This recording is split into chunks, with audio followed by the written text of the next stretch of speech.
138억 년 전 우주는 작은 점에서부터 시작되었을지도 모릅니다. 부피도 없지만 질량이 무한대인 어떤 한 점에서 말이죠. 어떤 힘에 의해서 그것이 폭발하여 지금의 우주가 생겨났고 우주는 계속해서 팽창하고 있다는 것이 우주물리학이 가지고 있는 견해입니다. 어쩌면 상상에 그칠 수도 있지만 우리 인류는 그 증거들을 발견해내고 있죠. 어떤 이는 우주가 우리의 뇌와 같다고도 합니다. 뉴런과 시냅스로 이루어진 것처럼 말이죠. 그것이 가장 효율적이기 때문인데 이를 두고 우주는 마치 또 다른 누군가가 시뮬레이션해놓은 가상세계일 수도 있다고 합니다. 어쩌면 그것이 맞는 말일 수도 있습니다. 우리는 가상세계에서 정해진 수학 공식과 효율에 따라 움직이고 있는 것이죠. 우주가 최초의 어떤 작은 점에서 시작되었다면 그 점은 어디에서부터 시작되었고 그 점을 만든 이가 누군지의 영역으로 간다면 아마도 우리 인해는 너무 복잡해져 터져버릴지도 모릅니다. 블랙홀의 존재를 예언한 아인슈타인. 상대성 이론에 따르면 중력에 의하여 시간과 공간이 변형되어야 하는데 이 공식을 우주에 적용했을 때 블랙홀이 있어야 한다.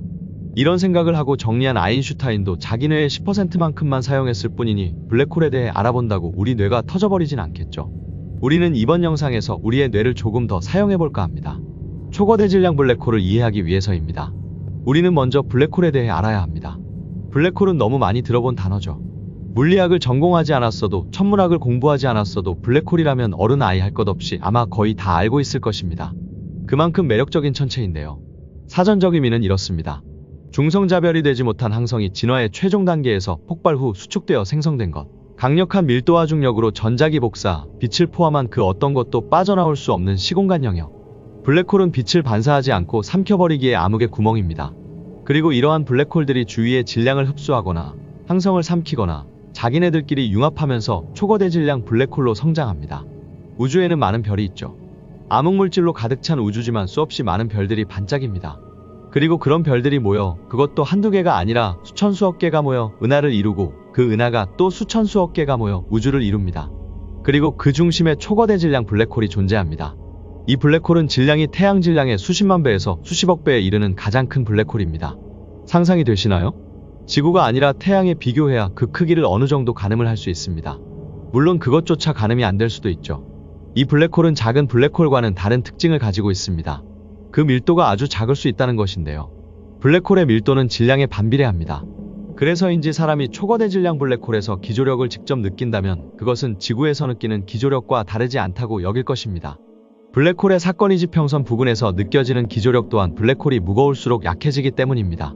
사건이 지평선에 대해서도 알려드려야겠군요. 블랙홀은 물질이 매우 밀집되어 있는 천체로서 매우 큰 중력을 가지므로 블랙홀에 충분히 가까이 접근한 물질이나 빛은 블랙홀의 중력을 벗어날 수 없게 되죠. 아인슈타인의 일반 상대성 이론에 의하면 빛은 블랙홀 가까이 가게 되면 그 중력에 의해 왜곡된 공간을 따라서 진행하게 된다고 하는데요. 블랙홀의 질량에 따라 정해지는 어떤 특정 거리보다 가까워지면 결국 그 빛의 경로는 블랙홀 쪽으로 끌려가는 구분 경로, 그러니까 블랙홀에서 멀어질 수 없는 경로를 가지게 됩니다. 블랙홀 주위의 이러한 특정 거리에 해당하는 가상의 면을 사건이 지평선이라 합니다. 물론 이 사건이 지평선을 넘어선 그 안쪽에서의 사건으로부터의 빛 혹은 정보는 외부의 관측자에게 도달할 수 없게 됩니다.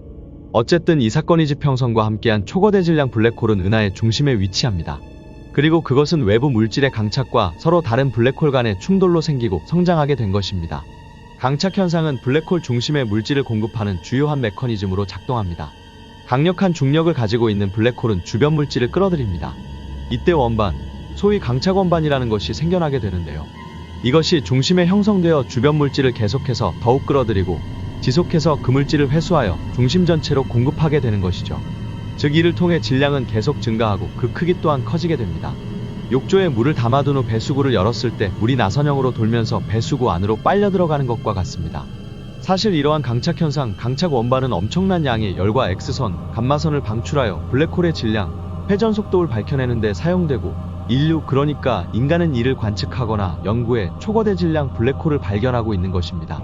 이제부터 몇 가지 초거대 질량 블랙홀에 대해 알아볼까요?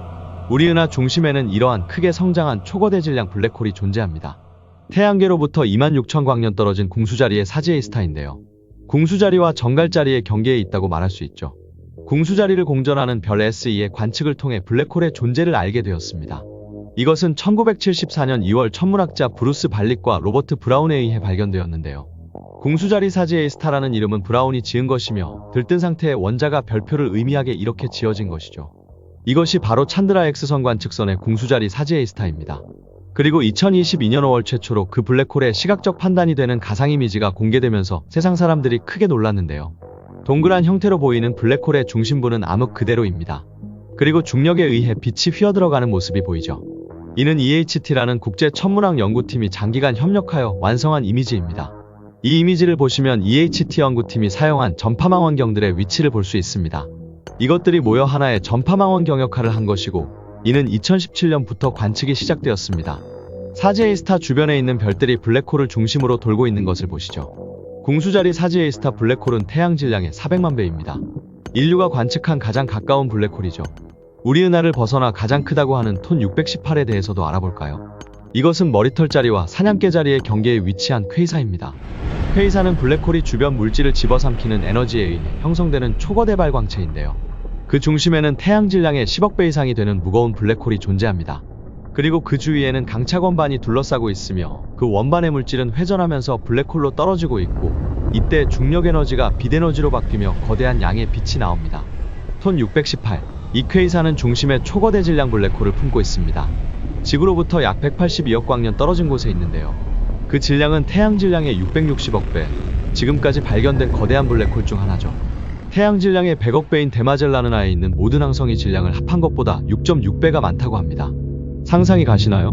앞서 설명드린 공수자리 블랙홀 사지에이스타보다 15,300배 무겁습니다.